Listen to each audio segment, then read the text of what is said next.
Recently, I've really been into mountain biking. This led me on a binge session of YouTube videos where I landed on Seth's bike hacks. He's the #1 YouTuber for mountain bikes, and his videos are entertaining even if you don't like biking. So I reached out to him to learn how the hell he got so popular. You're going to learn 3 key things from Seth. Number 1, how did he grow his YouTube channel to 600,000 subscribers? Number 2, how to create amazing stories with your content. And number 3, how does he actually make money doing YouTube? Make sure to click like and leave a comment and let me know what you thought of this video. Enjoy. So before mountain biking, I was a web developer.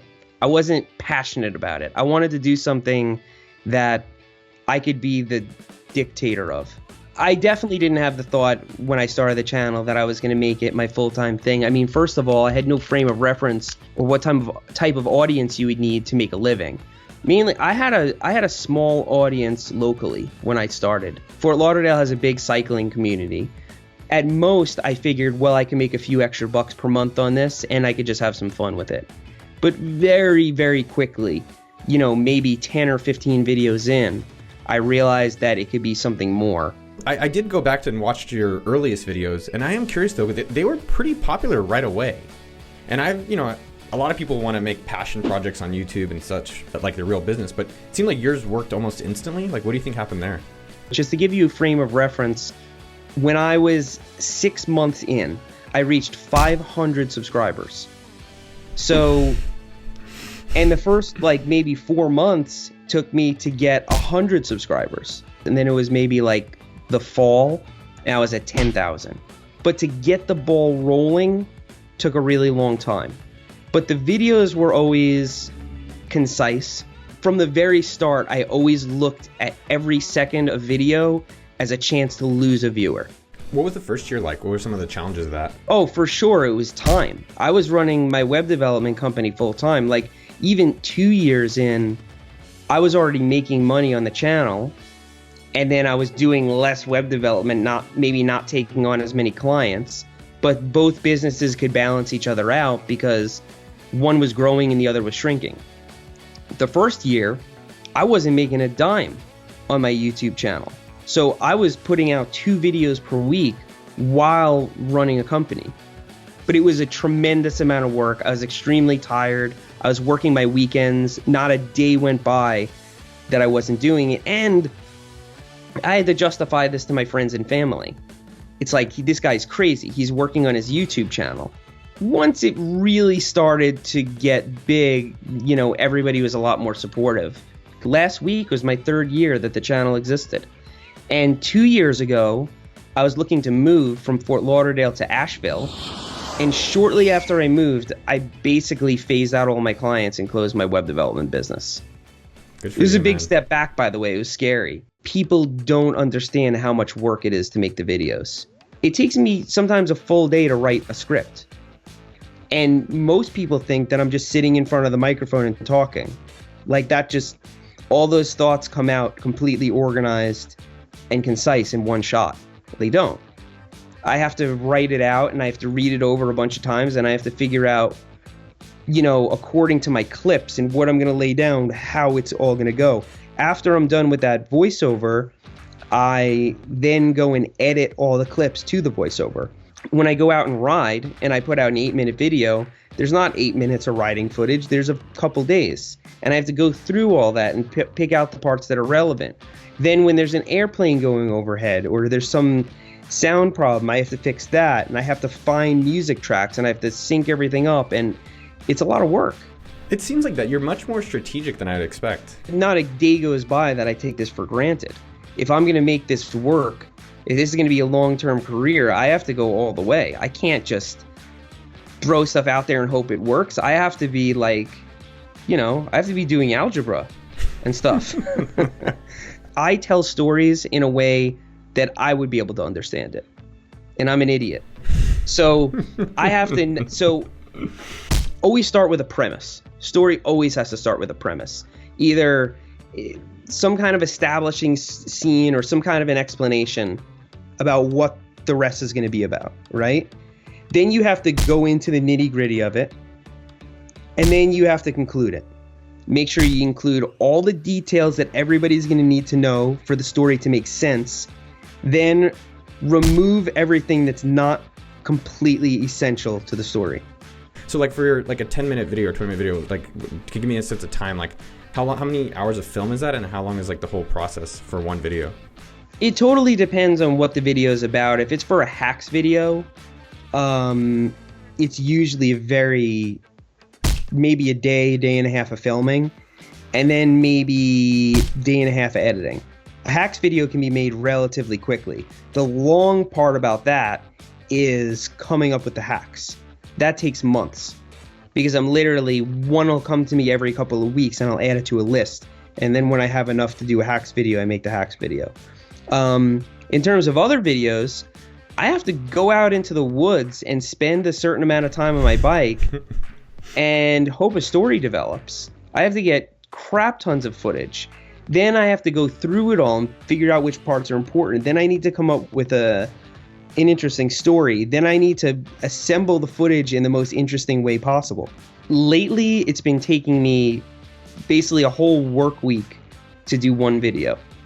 What things haven't worked? I mean, the biggest thing that did work that I didn't expect to work were the 10 bike hacks videos. So the first 10 bike hacks videos that I made, I was almost like embarrassed to post it. There was some reason why that week I just couldn't get out the type of video I normally did. And I sat down there with a list and I committed to coming out with 10 hacks. These were the things that were on a list, and I had pretty much a cycling audience. And now I'm about to post a video about sewing towels and stuff like that. And instantly it was the best performing video I had ever posted up to that point. So then every time I thought of a hack, something would just come into my mind. I would write it down on a notepad. And then when I would reach 10 again, I did another video. And those were by far my most popular videos. And it was originally, I didn't even want to post it. I think people are probably curious, like, you make money in a few different ways? So there's YouTube ads, which is Google AdSense. There's also affiliate marketing. If I do a review on some GoPro products, and there's some little lens cover that costs $4, what could be my percentage on that? I'm going to make, even if 1,000 people buy it, I'm not even going to make $1. But put it down in the description, they buy a lens cover, they buy another GoPro, and you get a piece of that. So that's affiliate marketing. That amounts to a significant amount. Then there's Patreon, which is basically offering exclusive content for a monthly fee. $2 is what I'm currently charging. Then there's merchandise sales. Then there's one-time sponsorships like Squarespace, Skillshare, Dollar Shave Club, like those types of ads you see on YouTube videos. Then there are my channel sponsors. I don't want to be doing an ad for my sponsors all the time, but I want to get their logo out there in the most non-annoying way possible. And that's pretty much the way that I've figured it out. I guess just one-time random things like tourism, appearances, things like that. Tourism? So they're like, come to Arkansas or something like that? Arkansas State Tourism invited me out there a couple times to showcase their trails. And I'm like, okay, so I'm going to go out there, ride awesome trails that are like perfectly groomed that you guys just built, and just have an awesome time and just share it with my fans. Like, that sounds like a win for everyone. I do want to hear more if it's still as fun to ride your bike now that because I talked to you last time and you said you're spending a lot more time actually the filming and the editing than when you travel versus actually getting to ride as much. Yeah, I don't ride my bike very often compared to how much you would think I ride my bike. I ride my bike multiple times per week on great mountain bike trails, but it's not like because I have this YouTube channel, I'm riding mountain bikes all day. That's honestly what I imagine you're doing. I think that's and that's what it looks like if you look at my Instagram or whatever, but some things are all filmed one day and I spread out the clips.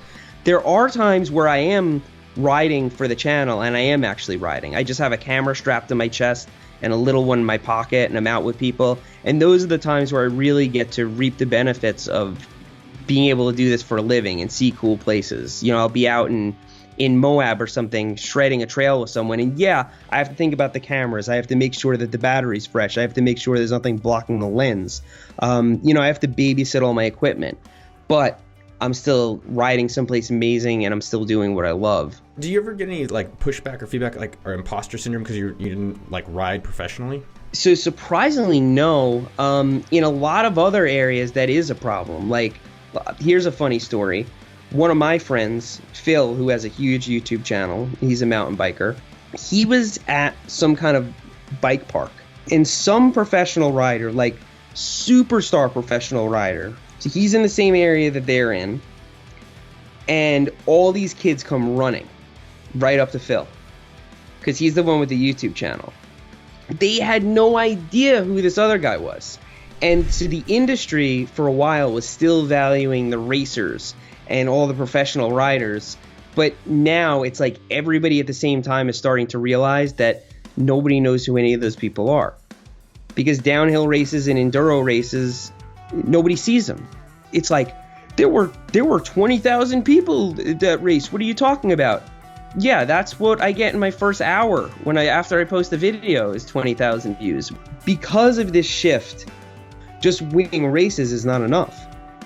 Because at the end of the day, they're representing the companies that they ride for, and they have to get out there and get their brand in front of a bunch of people's faces. Racers and people now are sort of looking to what I'm doing. They're looking at me as somebody they can collaborate with to get viewers. What trails do you want everyone to ride? Or maybe you don't want everyone to know about? To me, British Columbia and the Pacific Northwest as a whole is the promised land. Like, you have to go up to British Columbia. I truly think some of the biggest variety of just absolutely bonkers, crazy things are up in the Pacific Northwest. From Washington all the way up into British Columbia. The most impressive thing to me about Seth was how he treated YouTube as a professional, not as a hobbyist. Here are 3 major takeaways I took from this video. Number 1, patience and persistence. Those are 2 of the hardest things. Seth started recording videos and editing them on weekends between his full-time web design gig. And after a year plus of consistent publishing, Seth was finally able to move to full-time video magic. So think about that when you're making your own projects. Have you put in at least a year, and are you being consistent with it? It takes patience and persistence. Second, impressive things take time. There's a lot more work that goes on behind the scenes than we realize. Each video took Seth a week to put together, and that's only for 10 minutes that you're watching. So I think sometimes we discount things that look simple, and so when things that you're working on or I'm working on, realize it might take a lot more time to make it amazing than you think. And number 3, every video of Seth tells a story. It keeps viewers engaged and watching longer. It's the same as any TV show you watch as a kid. They always have a story. Remember that when you're recording videos, writing, or trying to sell anything. Story is the key. I hope you enjoyed the video. If you love biking as much as I do, leave a comment saying how much you love biking below.